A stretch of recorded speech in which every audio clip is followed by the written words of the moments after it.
Welcome back to my channel. Class 10th RBSC science chapter 1 को हम discuss कर रहे थे, जिसका नाम था केमिकल रिएक्शन एंड इक्वेशन। तो केमिकल रिएक्शन एंड इक्वेशन के अंदर हमने पढ़ा कि केमिकल रिएक्शन क्या होती है, केमिकल इक्वेशन क्या होती है, कैसे केमिकल रिएक्शंस को लिखा जा सकता है और कैसे कैसे हम एक इक्वेशन को बैलेंस कर सकते हैं bye the help of a method called hit and trial. यानी हिट एंड ट्रायल मेथड की हेल्प से कैसे हम किसी भी इक्वेशन को बैलेंस कर सकते हैं, वो कल हमने हमारी प्रीवियस वीडियो के अंदर पढ़ा था। आज हम पढ़ने वाले हैं कि प्रॉपर्टीज क्या होती है किसी भी केमिकल इक्वेशन की। जैसे कि हमने पढ़ा था केमिकल रिएक्शन क्या होती है, we have two reactants A plus B that gives a product C। ये हमारी एक नॉर्मल केमिकल इक्वेशन है। अब कोई भी केमिकल इक्वेशन की ऑब्वियसली प्रॉपर्टी होती है, तो आज हम डिस्कस करेंगे properties of chemical equation. Properties of chemical equation. अब जब पहली प्रॉपर्टी की अगर हम बात करें, पहली प्रॉपर्टी केमिकल इक्वेशन की ये होती है कि जो केमिकल इक्वेशन होती है उसके अंदर मौजूद जितने भी रिएक्टेंट्स और जितने भी प्रोडक्ट्स होते हैं, उन सभी रिएक्टेंट्स और उन सभी प्रोडक्ट्स का हमको number, mass, molecular formula, physical state पता चलता है। यानी with the help of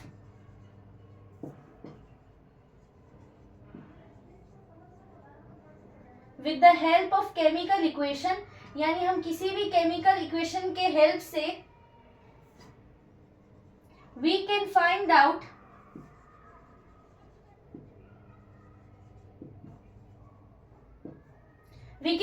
out the, सबसे पहले number of the reactants and products, कि कितने amount of reactants and products हमको रिसीव हुए और कितने हमने डिस्पैच किए, उनका नंबर हमको पता चलता है by the help of chemical equation. Second चीज जो हमको पता चलती है वो है molecular mass of our reactants and product.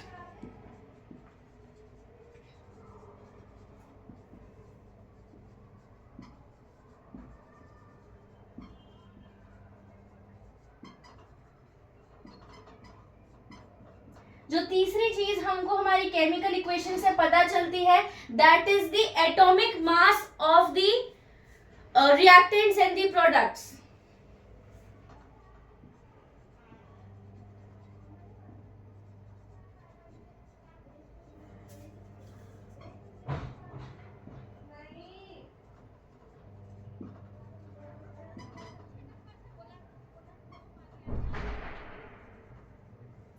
और fourth and the last thing जो हमको पता चलती है by the help of chemical equation, that is the physical state of the reactants and products. यानी जब भी हम केमिकल इक्वेशन लिखते हैं और उसके अंदर जो भी हम रिएक्टेंट्स या प्रोडक्ट्स का हम यूज करते हैं, उन रिएक्टेंट और प्रोडक्ट्स के नीचे हम लिखते हैं कि वो किस स्टेट का है, क्या उसकी फिजिकल स्टेट है, आइदर इट इज सॉलिड और लिक्विड और गैसियस, वो कौन सी स्टेट से बिलोंग करता है। तो हमको क्या पता चलता है, द फिजिकल स्टेट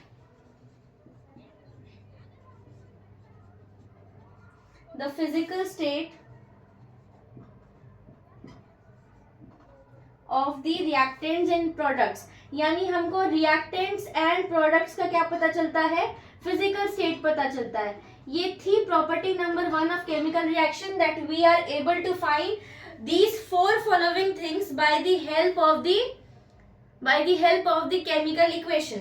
सेकेंड जो प्रॉपर्टी हम डिस्कस करेंगे वो ये है कि जो केमिकल इक्वेशन होती है वो हमको प्रोवाइड कराती है रिएक्शन के टेम्परेचर के बारे में, रिएक्शन के प्रेशर के बारे में, रिएक्शन के अंदर यूज कैटलिस्ट के बारे में और the presence and absence of light. यानी जो हमारी केमिकल इक्वेशन है, केमिकल इक्वेशन डिटरमाइंस, जो केमिकल इक्वेशन है वो क्या पता लगाती है, determines the requires temperature,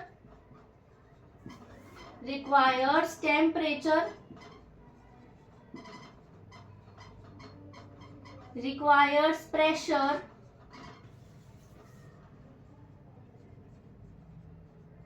the catalyst catalyst कल हम डिस्कस किया था। कैटलिस्ट क्या होता है?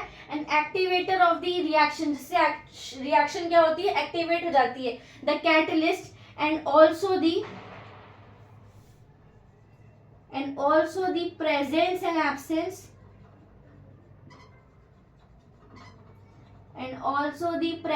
एंड एब्सेंस ऑफ लाइट, यानी किसी भी केमिकल रिएक्शन के अंदर उसकी प्रेजेंस, लाइट की प्रेजेंस या एब्सेंस को भी क्या डिटरमाइन करने में हेल्प करता है? हमारी केमिकल रिएक्शन हेल्प करती है। अगर मैं बात करूं जो केमिकल इक्वेशन होती है उसकी थर्ड प्रॉपर्टी क्या होती है कि ये हमको इंफॉर्मेशन प्रोवाइड कराती है अबाउट द रिएक्शन, कि रिएक्शन एंडोथर्मिक है या एक्सोथर्मिक है। यानी हमारी जो केमिकल इक्वेशन है वो हमको क्या प्रोवाइड कराती है? That either our reaction is going to be exothermic और it is going to be endothermic, यानी हमारी जो रिएक्शन है उसके अंदर हीट रिलीज हो रही है या फिर हीट का उसके अंदर क्या हो रहा है? एब्जॉर्प्शन हो रहा है। यानी केमिकल रिएक्शन क्या प्रोवाइड कराती है?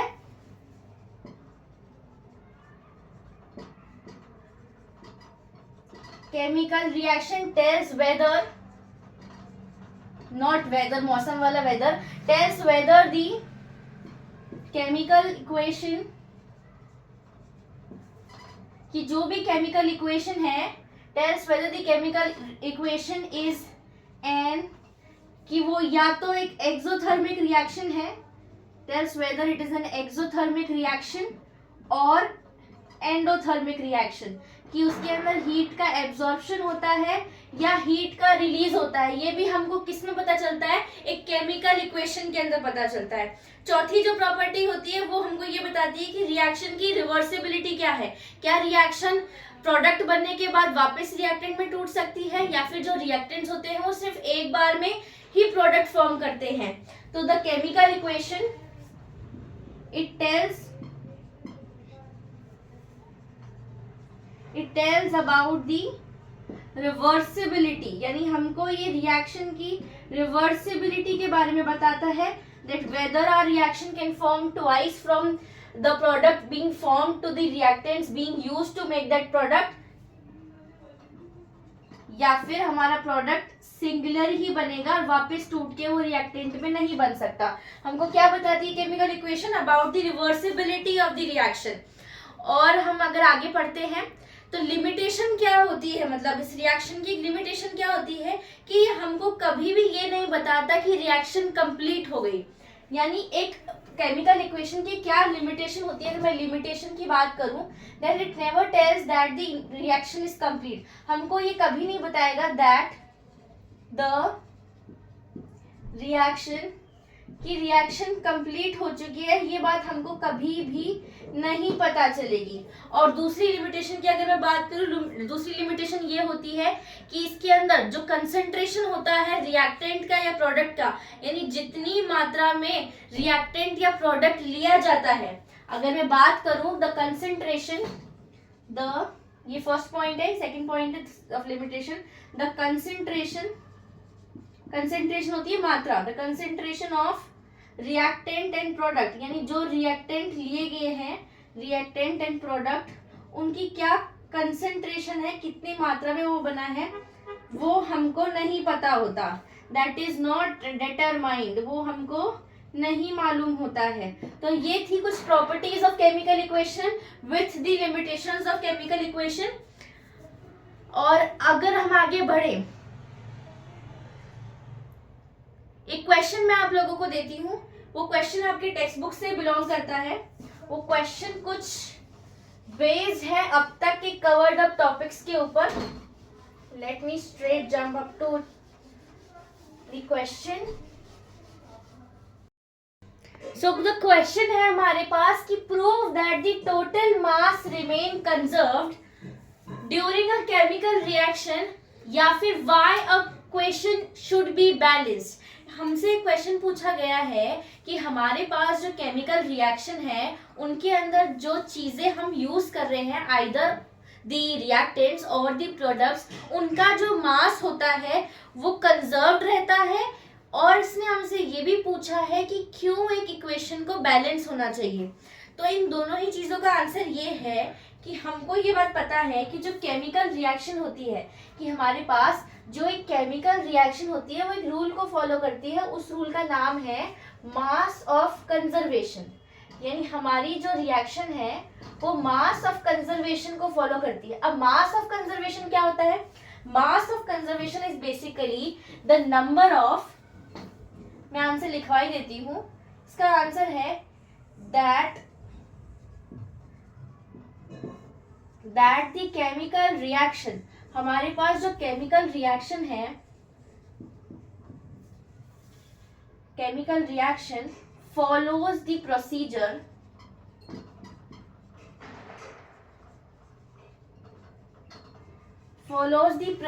of mass of conservation। यानी हमारी जो केमिकल रिएक्शन है वो मास ऑफ कंजर्वेशन को फॉलो करती है। अब अगर आप अपनी पिछली क्लासेस को याद करें तब आपको पता चलेगा कि मास ऑफ कंजर्वेशन क्या होता है। अब मास ऑफ कंजर्वेशन वो लॉ होता है जिसके अंदर रिएक्टेंट्स का जो मास होता है वो टोटल होना चाहिए to the mass of product. यानी according to the law of conservation of mass,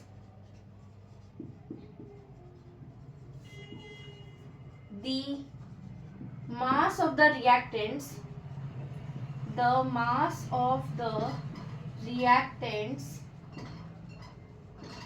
should be equal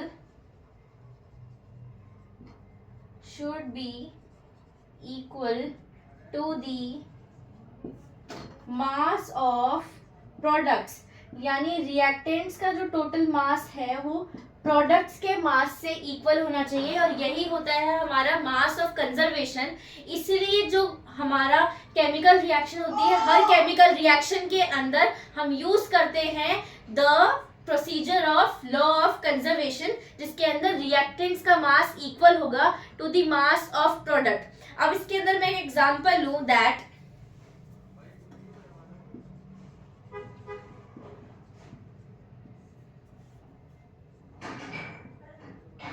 ये मेरा एग्जाम्पल है कि मैंने क्या किया, दो मैग्नीशियम के एटम लिए और उनकी रिएक्शन ऑक्सीजन के साथ करा दी, तो मेरे पास जो कंपाउंड आएगा वो आएगा मैग्नीशियम ऑक्साइड, मैग्नीज ऑक्साइड मेरा कंपाउंड आएगा। अब मुझे पता है जो मैग्नीज का जो मास होता है, मैग्नीज का मास मुझे पता है कि मैग्नीज का मास होता है 24 और 2 इसके जो एटम्स है वो, तो 2 into 24 will be the mass of manganese. और अगर मैं बात करूं ऑक्सीजन की, तो ऑक्सीजन का मास होता है 16 और हमारे पास दो एटम है 16 के, तो 16 into 2 ये हो जाएगा। तो इसको अगर मैं कर दूं plus, then what will be the result कि 2 into 24 would be 48, 2 into 28 would be 48 and 16 into 2 would be 32, and if I grand total it, what will I obtain? I will obtain 80। यानी मेरे जो रिएक्टेंट्स हैं उनका total mass कितना आ रहा है? 80 आ रहा है। रिएक्टेंट का टोटल मास मेरे पास कितना आ रहा है? 80 आ रहा है। मैंने दो Mg के एटम लिए, ऑक्सीजन के दो एटम लिए, Mg का मास 24 into 2 दैट्स 48 एंड ऑक्सीजन का मास 16 into 2 दैट्स 32। तो मेरा टोटल मास क्या होगा रिएक्टेंट्स का? That will be 80। और अगर मैं बात करूं किसकी? MgO की, तो सेम वही बात है, Mg का मास हमारे पास होता है 24 प्लस ऑक्सीजन का मास होता है हमारे पास 16 और ब्रैकेट के बाहर 2 है दैट्स 2, तो 24 plus 16 that will be 42 into 40 80। तो यहाँ मैंने क्या देखा कि मेरे रिएक्टेंट का मास इक्वल है to the mass of product. तो यही क्या है, it is only possible when the number of atoms of each element is equal on both the side, it means the section should be balanced. यानी the number of mass from both the atoms, like both the sides of the atoms are equal. तो मेरे according जो reaction होती है वो इसलिए ही balance होनी चाहिए क्योंकि वो लॉ ऑफ कंजर्वेशन को अप्लाई करती है, और अगर मेरी इक्वेशन लॉ ऑफ कंजर्वेशन को अप्लाई करती है तो it means by both the side should be equal. तो यही उसका एग्जाम्पल था, it is only possible when, like it is only possible when the number of the atom of each of the element is equal on both of the side, which means every reaction should be balanced. So in my opinion, every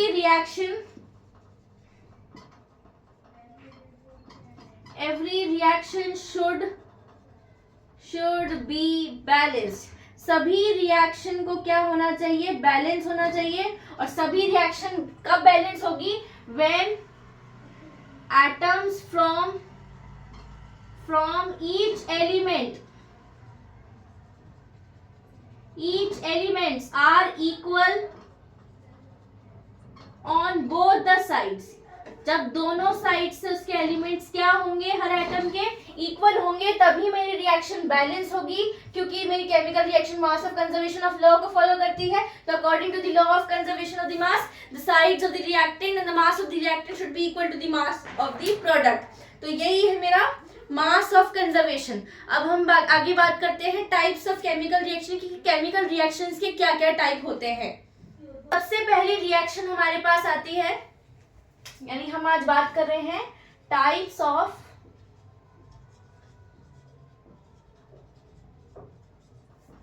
of chemical reactions की. Chemical reaction different types और different categories में classified है, जिसमें से सबसे पहले हम बात करेंगे अबाउट एडिशन रिएक्शन. अब एडिशन रिएक्शन क्या होती है students.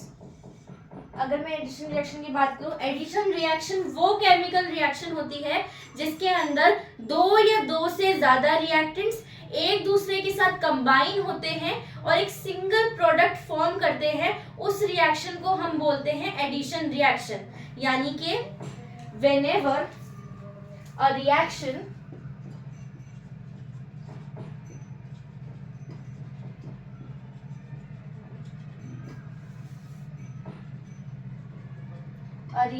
in which we combine two or more than two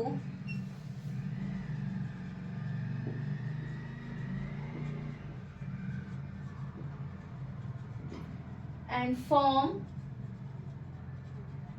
a single product, और एक सिंगल प्रोडक्ट हम फॉर्म करते हैं. On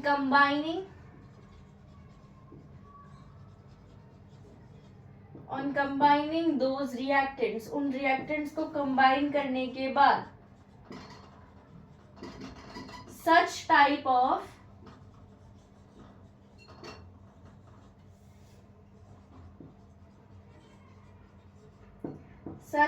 of chemical reactions are called as addition reaction. और इन्हीं टाइप की रिएक्शन को हम बोलते हैं एडिशन रिएक्शन. अब कैसे होते हैं दो या दो से ज्यादा रिएक्टेंट्स का यूज.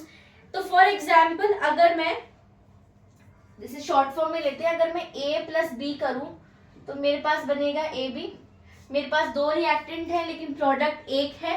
वैसे ही अगर मैं क्या करूं, अगर मैं करती हूं कार्बन प्लस ऑक्सीजन तो मेरे पास आ जाता है कार्बन डाइऑक्साइड. रिएक्टेंट मेरे पास दो है लेकिन प्रोडक्ट मेरे पास एक है. अगर ऐसे ही जैसे मैं पिछला एग्जांपल लूं, पिछला एग्जांपल था जैसे हमारा 2mg प्लस O2. अगर मैं 2mg प्लस O2 ले रही हूं तो मेरे पास 2mgO सिंगुलर प्रोडक्ट आएगा. और भी हम एग्जांपल ले सकते हैं, जैसे मैं क्या CH4 प्लस H2 ले रही हूँ. अगर मैं ethanol CH2 double bond CH2 और मैं इसके साथ अगर मैं हाइड्रोजन की रिएक्शन कराती हूँ तो बॉन्ड टूटेगा and I will form CH3 and CH3. तो ये मेरी रिएक्शन हो जाएगी. यानी मेरे रिएक्टेंट्स क्या है, एक या एक से ज्यादा, दो या दो से ज्यादा हो सकते हैं, लेकिन मेरा क्या है, मेरे जो प्रोडक्ट्स जो फॉर्म हो रहे हैं that is only singular. I have only singular products. और यही हमारी क्या होती है, एडिशन रिएक्शन होती है कि हमारे पास रिएक्शन के अंदर रिएक्टेंट्स क्या होते हैं, दो या दो से ज्यादा हो सकते हैं, लेकिन प्रोडक्ट हमेशा हमारे पास क्या आएगा, हमारे पास सिंगुलर आएगा. और इसी रिएक्शन को हम बोलते हैं एडिशन रिएक्शन. अब बारी आती है डिसोसिएशन रिएक्शन की. डिसोसिएशन केमिकल रिएक्शन वो रिएक्शन होती है जिसके अंदर रिएक्टेंट जुड़ा हुआ होता है लेकिन आपस में ब्रेक किया जाता है एक नया प्रोडक्ट बनाने के लिए. यानी a reaction in which reactant breaks to form two or more products. A chemical reaction, a type of a type of chemical reaction that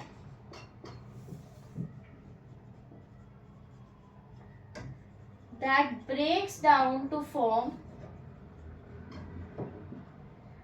two or more, यानी दो या दो से ज्यादा प्रोडक्ट्स बनाने के लिए जब रिएक्टेंट्स टूटता है उस रिएक्शन को हम बोलते हैं डिसोसिएशन प्रोडक्ट, डिसोसिएशन रिएक्शन।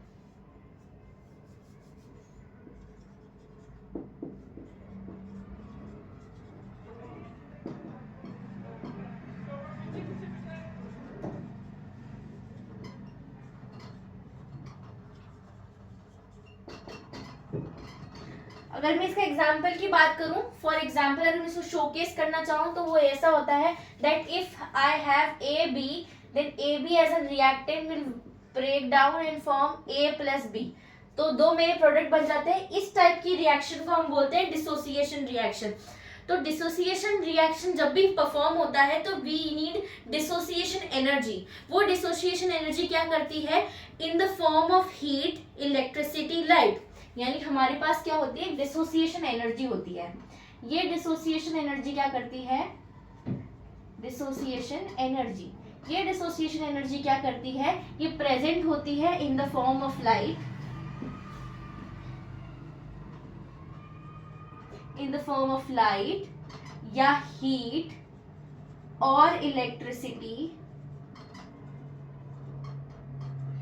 जो क्या मदद करती है, हमारे रिएक्टेंट को मदद करती है टू ब्रेक डाउन। और जब हमारा रिएक्टेंट ब्रेक डाउन हो जाता है तब वो डिसोसिएटेड हो जाता है और डिसोसिएटेड रिएक्शन कहलाता है। तो जब भी हमारे पास डिसोसिएशन होता है, व्हेनेवर वी हैव डिसोसिएशन यानी breaking down of reactant because of heat, यानी हीट की वजह से जब हमारे पास डिसोसिएशन होता है उस रिएक्शन को हम बोलते हैं thermal reaction, that it is called as thermal reaction. उस रिएक्शन को हम बोलते हैं thermal, thermal means heat, thermal reaction, यानी whenever we get dissociation of a reactant in the form of heat, because of heat, that reaction is called as thermal reaction। अब मैं thermal reaction का अगर मैं एग्जांपल दूं, if I have a reactant called, अगर मेरे पास एक reactant है CaCO3 की बात करूं, अगर CaCO3 की रिएक्शन में in the form of heat करती हूँ, हीट का साइन कुछ ऐसा होता है, ट्रायंगल साइन होता है हीट का। अगर मैं CaCO3 आप सबको पता है CaCO3 होता है कैल्शियम कार्बोनेट। अगर मैं कैल्शियम कार्बोनेट की रिएक्शन कराती हूँ इन द प्रेजेंस ऑफ हीट, तब मेरे पास टूट के क्या आएगा, एक तो मेरे पास आएगा CaO और एक मेरे पास आएगा CO2। CO2 मेरी गैस है तो ये रिलीज हो जाएगी, और CaO क्या होता है मेरे पास, calcium oxide. What is CaO, यानी जब भी मैं क्या करूंगी, CaCO3 की रिएक्शन कराऊंगी in the presence of heat, तब मेरे पास दो प्रोडक्ट्स आएंगे and that product is called as CaO and CO2, carbon dioxide. तो इस रिएक्शन को मैं बोलती हूँ थर्मल रिएक्शन और डिसोसिएशन रिएक्शन। फिर अगर मेरी कोई reaction in the presence of light होती है, ये थी बात इन the presence of heat. Dissociation reaction के काफी टाइप्स होते हैं, जिसमें से पहला टाइप था थर्मल रिएक्शन का, ये था पहला टाइप, आप स्क्रीनशॉट ले लीजिए। डिसोसिएशन रिएक्शन क्या होती है, बेसिकली तीन टाइप्स की होती है। एक होती है हमारे पास थर्मल डिसोसिएशन, दूसरी होती है हमारे पास फोटो डिसोसिएशन एंड थर्ड होती है हमारे पास इलेक्ट्रिक डिसोसिएशन। ये क्यों होती है, क्योंकि मैंने बताया था जो डिसोसिएशन एनर्जी होती है वो in the form of light भी होती है, in the form of heat भी होती है, in the form of electricity भी होती है। तो जब मैं in the form of heat की बात करती हूँ तब उसका एग्जाम्पल कुछ यही है कि हमने कैल्शियम कार्बोनेट को हीट के प्रेजेंस में रिएक्ट करवाया, हमारे पास कैल्शियम ऑक्साइड और carbon dioxide as a product आता है। अब अगर मैं बात करूं डिसोसिएशन रिएक्शन, अब अगर मैं बात करती हूं dissociation reaction because of light, इसका बी पॉइंट है dissociation reaction because of light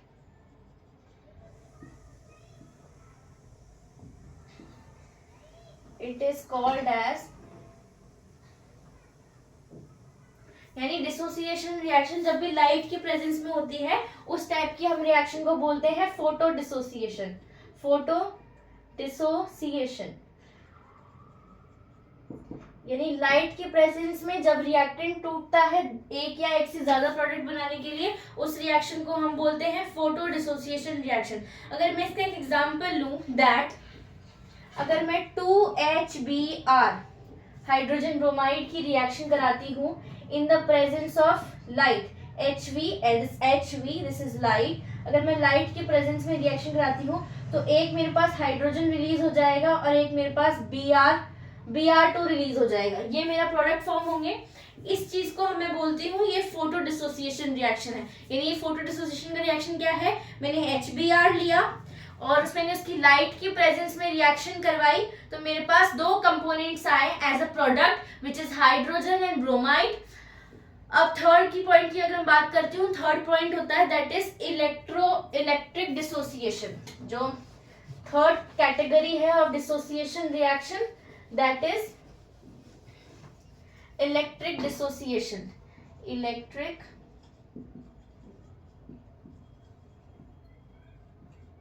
Electric dissociation is a dissociation reaction.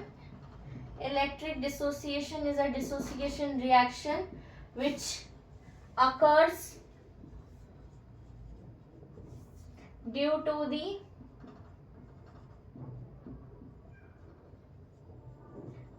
the presence of electricity. यानी इलेक्ट्रिसिटी की प्रेजेंस की वजह से क्या होती है, ये रिएक्शन होती है।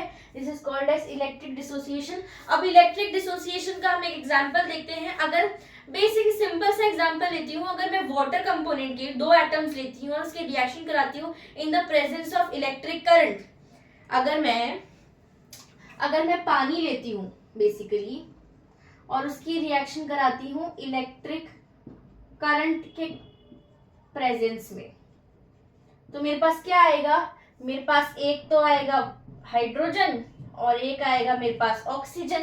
तो मेरे पास हाइड्रोजन और ऑक्सीजन आ गए इन the presence of electric current. तो ये मेरी क्या है, इलेक्ट्रिक डिसोसिएशन रिएक्शन है। अगर मैं एक और एग्जांपल लूं, अगर मैं NaCl को करवाऊं, अगर मैं सोडियम क्लोराइड की रिएक्शन कराऊं in the presence of electric current, तो अब मेरे पास क्या आएगा, दो Na के एटम आएंगे प्लस Cl2 आएगा। तो ये भी क्या है, मेरी इलेक्ट्रिक डिसोसिएशन रिएक्शन। यानी हमने क्या पढ़ा, पहले हमने पढ़ी एडिशन रिएक्शन, फिर हमने पढ़ी डिसोसिएशन रिएक्शन। एडिशन रिएक्शन के अंदर क्या होता है, एक या दो से ज्यादा रिएक्टेंट्स फॉर्म करते हैं प्रोडक्ट को। फिर हमने पढ़ा डिसोसिएशन रिएक्शन, ये एक ऐसी केमिकल रिएक्शन होती है जो ब्रेक डाउन होती है टू फॉर्म टू या टू से ज्यादा प्रोडक्ट्स को, that is dissociation reaction. Dissociation reaction तीन तरह की होती है, which is in the form of light, in the form of heat, in the form of electricity. जो हीट की प्रेजेंस में होती है उसे हम बोलते हैं थर्मल डिसोसिएशन रिएक्शन, जो इलेक्ट्रिसिटी की प्रेजेंस में होती है उसको हम बोलते हैं इलेक्ट्रिक डिसोसिएशन, और जो लाइट की प्रेजेंस में होती है उसको हम बोलते हैं फोटो डिसोसिएशन। तो अब नेक्स्ट पे चलते हैं। नेक्स्ट हमारे पास है रिप्लेसमेंट या डिस्प्लेसमेंट रिएक्शन। अब रिप्लेसमेंट या डिस्प्लेसमेंट रिएक्शन क्या होती है, हम नाम से समझ सकते हैं, किसी भी चीज को डिस्प्लेस कर देना या एक चीज से दूसरी चीज को बदल देना, दैट इज रिप्लेसमेंट और डिस्प्लेसमेंट रिएक्शन। यानी कि वो केमिकल रिएक्शन जिसके अंदर एक एटम दूसरे एटम से डिस्प्लेस हो जाता है या रिप्लेस हो जाता है, या फिर एक एटम भी नहीं तो ग्रुप ऑफ एटम क्या करता है, एक ग्रुप ऑफ एटम दूसरे ग्रुप ऑफ एटम से डिस्प्लेस हो जाता है या रिप्लेस हो जाता है, उसे हम बोलते हैं रिप्लेसमेंट रिएक्शन या डिस्प्लेसमेंट रिएक्शन। आइए इसकी डेफिनेशन लिखते हैं। अ type of the chemical reaction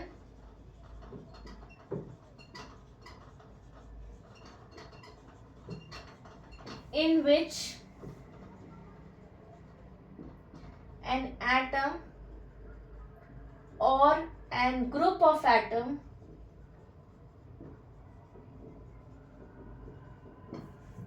gets replaced or deplaced from another from another atom or group of atom, that reaction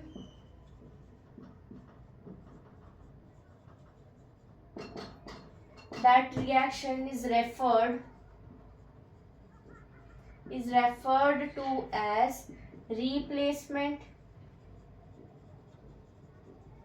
or displacement